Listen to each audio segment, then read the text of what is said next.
Hello friends, मेरा नाम शिप्रा भटनागर चंद्र है और आप सबका मेरे चैनल शिप्रा मोटिवेशन में बहुत बहुत स्वागत है। क्या आप लाइफ में ज़्यादा पैसा कमाना चाहते हैं बट आपको समझ नहीं आ रहा कि ज़्यादा पैसा कैसे कमाएं? तो फ्रेंड्स, आज की बुक समरी है आपके लिए जिसका नाम है ज़्यादा पैसे कैसे कमाएं, जो कि पीटर लिंच के द्वारा लिखी गई एक बहुत ही पॉपुलर बुक है। पीटर लिंच एक महान फंड मैनेजर माने जाते हैं। उन्होंने कई सालों तक फेडेलिटी का एक म्यूचुअल फंड को मैनेज किया था और 29% तक का हाईएस्ट रेट ऑफ इंटरेस्ट दिलाया था, और तभी से वो महान फंड मैनेजर की कैटेगरी में आते हैं। और बुक का नाम है learn to earn by Peter Lynch. तो चलिए स्टार्ट करते हैं। ये बुक उन सभी लोगों के लिए जो अपनी लाइफ में ज़्यादा पैसा कमाना चाहते हैं और अमीर और कामयाब बनना चाहते हैं। ये बुक पर्सनल फाइनेंस पर लिखी गई बेस्ट बुक में से एक है, तो आपको इसको ज़रूर पढ़ना चाहिए। अगर आप भी अपनी लाइफ में बड़े सपने हैं और ज़्यादा पैसा कमाना चाहते हैं तो ये बुक आपको ज़रूर पढ़नी चाहिए। और आज की बुक समरी पर्सनल फाइनेंस पर बेस्ड है। हम अपनी पैसे को कैसे बढ़ाएं।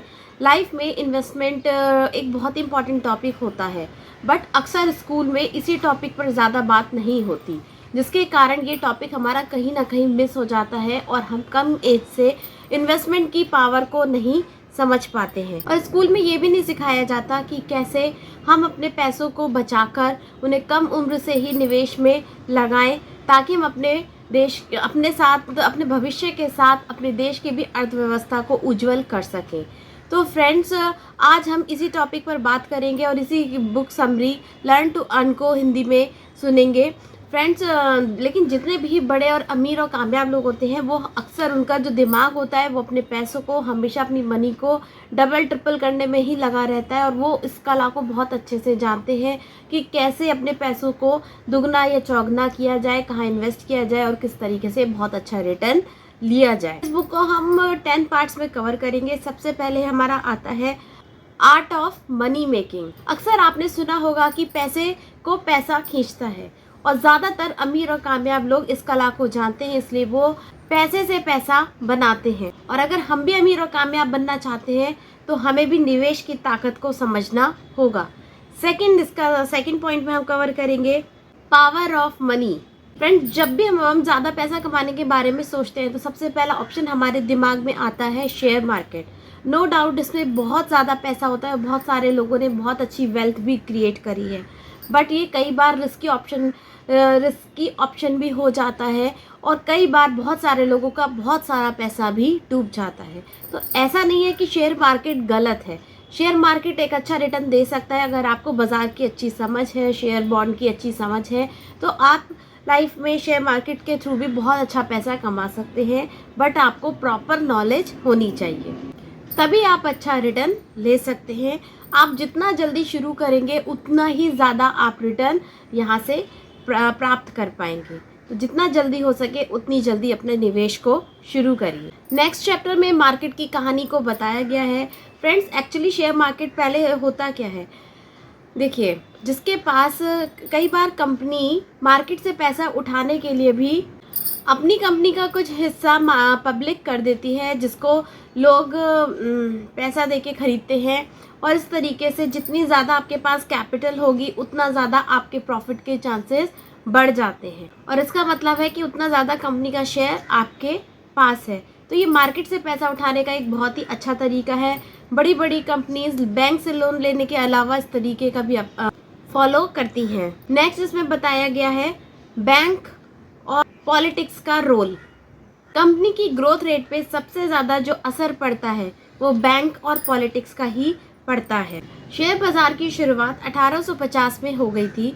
पहले ये बहुत छोटे स्तर पर होता था। चर्च गेट के पास बरगद के पेड़ के नीचे बहुत सारे दलाल इकट्ठे होते थे और वहीं से दलाली का काम होता था। शेयर मार्केट इस तरीके से चलता था, लेकिन फिर इसमें कुछ कॉम्प्लिकेशन आ गए और धीरे धीरे इसको मॉडिफाई भी किया गया ताकि ये सेफ और सिक्योर बन सके और छोटे छोटे बिजनेस और जो छोटी छोटी कंपनीज हैं उनका नुकसान ना हो, इसलिए बीच में सेबी को भी लाया गया। सेबी जो होता है शेयर मार्केट का एक रेगुलेटरी बोर्ड होता है जो ये मॉनिटर करता है कि सब चीज़ें प्रॉपर तरीके से हो रही हों, सही तरीके से सारी व्यवस्था चले, ताकि बड़े बिजनेस को भी फ़ायदा हो और छोटे बिजनेस का भी नुकसान ना हो, और एक सिस्टमैटिक तरीके से इंसान शेयर मार्केट में डील कर सके। और इस तरीके से शेयर मार्केट की शुरुआत होने से धीरे धीरे देश की इकोनॉमी भी सुधरती चली गई और सेबी के आने के बाद बहुत अच्छे इसमें चेंजेस आ गए। फिफ्थ में हमें बताया गया है कि पैसे इन्वेस्ट करें। पैसे हमेशा वहाँ इन्वेस्ट करने चाहिए जहाँ प्रॉफिट भी ज़्यादा हो और रिस्क भी बहुत मिनिमम हो, या रिस्क की गुंजाइश ना के बराबर हो, तभी आपका पैसा सेफ और सिक्योर रहता है। और जब भी इन्वेस्ट करें लंबे समय के लिए करें। हालांकि लोग आजकल इन्वेस्टमेंट करने से पहले काफ़ी समझदार हो गए हैं, वो मार्केट की काफ़ी रिसर्च करते हैं, उसके बारे में पढ़ते हैं, स्टडी करते हैं और तब जाके वो इन्वेस्ट करते हैं। लेकिन फिर भी प्रॉफिट और लॉस दोनों ही इस मार्केट में बराबर बना रहता है। ऐसा नहीं है कि आपने इन्वेस्ट कर दिया तो हमेशा प्रॉफिट होगा, आपको कई बार लॉस का सामना भी करना पड़ सकता है। तो इन सब जोखिम के लिए भी आप तैयार रहें। फ्रेंड, पैसा इन्वेस्ट करने के भी 5 तरीके इसमें बताए गए हैं। सबसे पहला, सबसे सिंपल और इजी तरीका होता है सेविंग अकाउंट, जिसमें हमें कंपनी 3 से 4% का रेट ऑफ इंटरेस्ट देती है। मान लीजिए आपने 1 साल के लिए 1000 रुपये इन्वेस्ट किया और आपको जो रेट ऑफ इंटरेस्ट मिला वो 3% के हिसाब से, 3.5% के हिसाब से मिला, यानी 1035 रुपये आपको एज अ रिटर्न मिले। बट क्योंकि महंगाई दर भी 6% के हिसाब से बढ़ रही है, तो सेविंग का ऑप्शन कोई खास नहीं रहता है। कहीं ना कहीं इसमें हमारा पैसा धीरे धीरे कम ही होने लगता है। फिर भी something is better than nothing, तो आप सेविंग कर सकते हैं क्योंकि ये बहुत ही इजी कॉन्सेप्ट। सेकंड ऑप्शन हमारा आता है कलेक्टिव में इन्वेस्ट करना, यानी कि हमें कुछ ऐसी चीज़ खरीदनी चाहिए जो आज हम सस्ते में खरीदें और जिसकी आगे जाके बहुत ज़्यादा वैल्यू, जैसे हम कॉइन खरीद सकते हैं या कोई एंटीक खरीद सकते हैं जिसके भविष्य में हमें रिटर्न बहुत अच्छा मिल सकता है। जब हम उसे बेचेंगे तो हमें एक अच्छा खासा रिटर्न मिल सकता है। थर्ड ऑप्शन आता है प्रॉपर्टी, जो कि आज की तारीख में बहुत ज़्यादा स्मार्ट तरीका है, लेकिन प्रॉपर्टी के लिए भी आपको उसकी समझ होनी चाहिए। और इसमें हम दूसरे के पैसे का इस्तेमाल करके अमीर और कामयाब बन सकते हैं। फोर्थ ऑप्शन आता है बॉन्ड। बॉन्ड एक कागज का टुकड़ा होता है जिसमें कि सारे टर्म्स और कंडीशन लिखे होते हैं कि आपको कितना रेट ऑफ इंटरेस्ट मिलेगा और कब मिलेगा। और फ्रेंड्स, ये गवर्नमेंट और प्राइवेट दोनों तरीके से बॉन्ड इशू किए जाते हैं। और बॉन्ड का मतलब, बॉन्ड एक कागज का टुकड़ा होता है, इसका मतलब होता है कि आपने किसी को लोन दिया है। तो सारी टर्म्स कंडीशन के साथ ये भी सेफ एंड सिक्योर ऑप्शन है। और लास्ट ऑप्शन आता है फिफ्थ, आपका शेयर मार्केट, जिसमें पैसा इन्वेस्ट करके आप रातों रात अमीर और कामयाब भी बन सकते हैं, लेकिन आप असफल भी हो सकते हैं। इसलिए मार्केट की प्रॉपर समझ होनी चाहिए। अगर आप सही कंपनी में सही टाइम के लिए लंबे समय तक इन्वेस्ट करते हैं तो आप बहुत अच्छा रिटर्न यहाँ से ले सकते हैं। शेयर का मतलब होता है किसी कंपनी में आपकी भागीदारी या हिस्सेदारी। और फ्रेंड, जैसे जैसे कंपनी ग्रो करेगी वैसे वैसे आपकी वेल्थ भी बढ़ेगी। इसमें इन कंपनियों में हमें कोई काम नहीं करना पड़ता है। आपके पास जितना भी पैसा है उसे बचाइए और मार्केट में इन्वेस्ट करिए और लंबे समय के लिए इन्वेस्ट करिए। अगर आप अपने थोड़ी थोड़ी सी सेविंग को लंबे समय के लिए इन्वेस्ट करते चले जाते हैं, शेयर में डालते चले जाते हैं या म्यूचुअल फंड में डालते चले जाते हैं, तो 10 से 15-20 साल के बाद आप एक बहुत अच्छा अमाउंट का रिटर्न ले सकते हैं और आपके पास एक अच्छी खासी वेल्थ क्रिएट होगी। मान लीजिए इस बीच में महंगाई दर भी 6% के हिसाब से बढ़ती है, तो भी आपको 10 से 15 साल के बाद आपको आपकी वेल्थ का 30% तो रिटर्न मिलना निश्चित है। और इसे कहते हैं पैसों की असली ताकत। नेक्स्ट पॉइंट में बताया गया है कि सही म्यूचुअल फंड को कैसे चूज करें। फ्रेंड्स, देखिए, अपने पैसे को स्मार्ट तरीके से इन्वेस्ट करने के बारे में सोचिए, लंबे समय तक इन्वेस्ट करने के बारे में सोचिए। और सबसे बेस्ट तरीका होता है जहाँ पर हमारा पैसा ऑलमोस्ट सिक्योर टाइप होता है, उसको हम बोलते हैं म्यूचुअल फंड। इसमें हालांकि रिस्क होता है, लेकिन एक फंड मैनेजर होता है जो प्रॉपर प्लानिंग के तहत डिफरेंट तरीके से हमारे पैसे को मैनेज करता है। क्योंकि वो हमारे पैसे को मैनेज करता है तो वो अपना थोड़ा सा कमीशन भी लेता है। लेकिन म्यूचुअल फंड में इन्वेस्ट करना बिगनर्स के लिए एक सेफेस्ट ऑप्शन होता है। जब कंपनी ग्रो करती है, प्रॉफिट होता है, तो सबको जिसने जितना पैसा लगाया है उसके अकॉर्डिंग उसको उसका मुनाफा मिल जाता है। और अगर लॉस होता है तो वो भी हालांकि इन्वेस्टर्स को ही झेलना पड़ता है, लेकिन लॉस के चांसेस बहुत कम होते हैं। जनरली यहाँ पर हमें एक 10 से 15% का एक बहुत अच्छा रिटर्न लंबे समय पर हमें मिल जाता है। म्यूचुअल फंड की सबसे अच्छी बात है कि अगर आप बिगनर हैं और आपके पास ज़्यादा पैसे नहीं हैं तो आप 500 या 1000 रुपये से भी SIP की शुरुआत कर सकते हैं। नेक्स्ट पॉइंट में बताया गया है कि स्टॉक रिसर्च। फ्रेंड, जब फ्रेंड्स, जब हम कोई सामान लेने जाते हैं तब भी हम कितनी जांच पड़ताल करते हैं कि ये अच्छा है कि नहीं। इसी तरीके से शेयर मार्केट में इन्वेस्ट करने से पहले भी हमें थोड़ी सी इन्फॉर्मेशन लेनी चाहिए, कंपनी की जांच पड़ताल करनी चाहिए, शेयर के बारे में, कंपनी के बारे में एटलीस्ट इतना पता होना चाहिए कि कंपनी सस्टेन करेगी या डाउन हो जाएगी, कंपनी में डाउनफॉल आएगा या कंपनी तेज़ी से ग्रो करेगी, कंपनी का बैकग्राउंड कैसा है, कंपनी के जो ओनर हैं वो किस मेंटालिटी के हैं, वो कितने टाइम से कंपनी सस्टेन कर रही है, शेयर प्रॉफिटेबल है या नहीं है, पिछले उसकी हिस्ट्री क्या है। इन सब के बारे में हमें थोड़ा बहुत तो कुछ पता होना चाहिए। जब इतना पता होता है तभी हम एक अच्छे शेयर का चुनाव कर पाते हैं। जब हम शेयर मार्केट में आते हैं तो हम बहुत बड़ी बड़ी उम्मीदें लेकर आते हैं और हमेशा हम यही सोच कर आते हैं कि अब हम पैसा लगाएंगे और रातों रात अमीर कामयाब बन जाएंगे। फ्रेंड्स, कई बार बहुत रिसर्च और जांच पड़ताल करने के बाद भी हमें लॉस का सामना करना पड़ता है और ये सिर्फ आपके साथ नहीं होगा, बड़े बड़े इन्वेस्टर्स ने भी बहुत बड़ा नुकसान झेला है। और कई बार सब कुछ जांच पड़ताल सब कुछ होने के बाद भी इन्फ्लेशन आ जाता है, कुछ ऐसा कुछ हो जाता है जिसके कारण रातों रात शेयर प्राइस डाउन हो जाते हैं और हमारा पैसा डूब जाता है। इसलिए यही कहा जाता है कि अर्ली स्टेज में प्लानिंग शुरू करनी चाहिए, क्योंकि अर्ली स्टेज में जब आप प्लानिंग को शुरू करते हैं तो उससे क्या फ़ायदा होता है कि आपके पास पैसा कम होता है, ज़्यादा पैसा नहीं होता। आप थोड़े से ही शुरुआत करते हैं, थोड़ा से इन्वेस्ट करते हैं और मान लीजिए खुदा ना खास्ता कुछ आपके साथ लॉस हो भी जाता है तो बहुत ज़्यादा पैसों का आपको लॉस नहीं होगा, लेकिन आपको एक्सपीरियंस होगा और बहुत सारी चीज़ें आप अपने दिमाग से, अपने एक्सपीरियंस से सीखते हैं और उससे सीख कर आप जब आगे बढ़ते हैं तो आपको असफलता का सामना नहीं करना पड़ता। फिर अपनी असफलता से जब सीखते हैं फिर आप सही शेयर का भी चुनाव करते हैं, सही कंपनी का भी चुनाव करते हैं और धीरे धीरे आपको मार्केट की भी समझ हो जाती है। इसलिए यही कहा जाता है कि हमेशा अर्ली स्टेज में स्टार्ट कीजिए। स्टॉक खरीदना भी एक बहुत बड़ा काम होता है और इसमें 5 तरह की कैटेगरी आती है कि किस तरह के इन्वेस्टर होते हैं। सबसे पहला होता है डार्क इन्वेस्टर, यानी कि वो होते हैं तुक्का मारने वाले इन्वेस्टर। उनको जो अच्छा लगता है वो उस हिसाब से तुक्का मार के अपने हिसाब से वो सोच लेते हैं कि ऊपर जाएगा शेयर, ये नीचे जाएगा और वो उसको खरीद लेते हैं। पर इस तरह के इन्वेस्टर ज़्यादा देर टिक नहीं पाते और वो ज़्यादा लंबा नहीं चल पाते।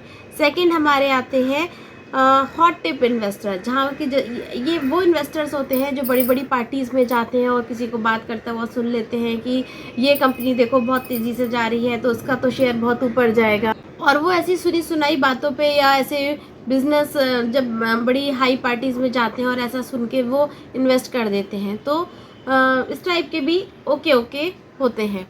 तीसरे टाइप के होते हैं एजुकेटर इन्वेस्टर, जो कि बहुत ज़्यादा न्यूज़ वगैरह सुनते हैं, उस पर न्यूज़ में बोलने वाले और जो उनके लोग होते हैं शेयर मार्केट से जुड़े हुए जो चैनल्स होते हैं उनको रेगुलर सुनते रहते हैं, शेयर की स्टडी करते हैं, अगली पिछली स्टडी देखते हैं। ये पहले वाले 2 से बेटर होते हैं क्योंकि एटलीस्ट उनकी मार्केट एनालिसिस थोड़ी बहुत ठीक होती है, पर कहीं ना कहीं उनका भी एक रोल होता है, गवर्नमेंट का भी एक रोल होता है कि किस शेयर को ऊपर ले जाना है किसको, क्योंकि उनको भी मार्केट में बैलेंस बनाना होता है। फोर्थ आते हैं ब्रोकर टिप इन्वेस्टर। ये वो इन्वेस्टर होते हैं जो ब्रोकर की एडवाइस पे शेयर की खरीद फरोख्त करते हैं, अपना दिमाग नहीं लगाते और उनको नहीं पता होता कि क्या सही है क्या गलत है। हो सकता है कई बार ब्रोकर भी गलत एडवाइस कर दे, क्योंकि किसी का शेयर पर खरीद फरोख्त पर उसको कमीशन बहुत ज़्यादा मिलता है, इसलिए वो भी गलत एडवाइस दे सकता है। जैसे मैं अपने हस्बैंड का एक एग्जांपल दूंगी। मेरे ससुर जी के कुछ शेयर थे जो कि हीरो होंडा कंपनी के थे, और जब बाद में जाके hero Honda company hero motor Corp में बदली तो उनके ब्रोकर ने हस्बैंड से कहा कि आप इस शेयर को निकाल के रिलायंस के ले लीजिए, क्योंकि हीरो होंडा का कोई भविष्य नहीं है। और उन्होंने ऐसे ही करा क्योंकि उनको शेयर की बिल्कुल भी समझ नहीं थी, और जब उन्होंने ऐसा किया तो उनके बहुत ज़्यादा लॉस उनको हुआ, क्योंकि उस समय उसकी जिस कंपनी के शेयर उन्होंने लिए थे वो उतनी अच्छी नहीं चल रही थी। मेरे हस्बैंड को भी शेयर मार्केट की कोई समझ नहीं थी, उन्होंने ब्रोकर पे ही ट्रस्ट किया। तो फ्रेंड्स, इस तरीके से कई बार ब्रोकर के थ्रू भी लेने पर हमें नुकसान का सामना करना पड़ सकता है, क्योंकि ब्रोकर का अपना कमीशन सेट होता है। और फिफ्थ टाइप का इन्वेस्टर होता है खुद अपनी समझ से जो इन्वेस्ट करते हैं। ऐसे इन्वेस्टर बहुत ज़्यादा समझदार कहलाते हैं, क्योंकि वो पूरा मार्केट की रिसर्च करते हैं, जांच पड़ताल करते हैं, कंपनी की हिस्ट्री चेक करते हैं, कंपनी का बैकग्राउंड चेक करते हैं और उसके अगले पिछले दिनों की कंपनी का प्रॉफिट लॉस और हिस्ट्री देखकर ही वो इन्वेस्ट करते हैं। तो इसमें सक्सेस के चांसेस काफ़ी हाई रहते हैं। नेक्स्ट आते हैं स्टॉक सिलेक्शन।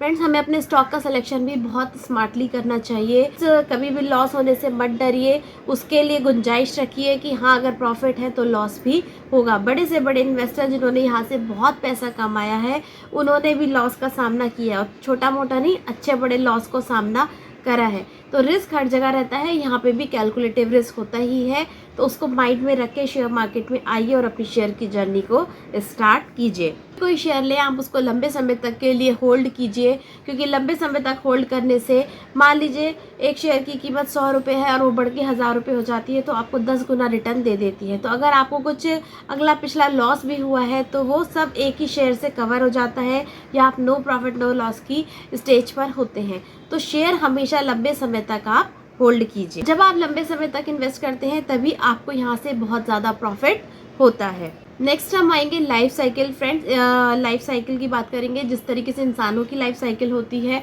उसी तरीके से कंपनी की भी लाइफ साइकिल होती है। कंपनी का सबसे पहले स्टेज आती है उसकी बर्थ स्टेज, यानी कि जब कंपनी स्टैब्लिश हो रही होती है और अपने शेयर मार्केट में लॉन्च करती है। इसके बाद कंपनी स्टॉक एक्सचेंज पे अपने कारोबार के लिए शेयर को पेश करती है, जहां हर कोई कार्रवाई में शामिल हो सकता है। इसके बाद कंपनी की मिडिल एज आती है, जहां पर कंपनी खुद को इकोनॉमी में बनाए रखती है, साथ ही ग्रो और डेवलप भी होती रहती है, और इसके लिए वो बाकी कंपनियों के साथ मर्ज होकर मार्केट में सरवाइव करने की पूरी कोशिश करती है। और सबसे लास्ट में आती है कंपनी की ओल्ड स्टेज।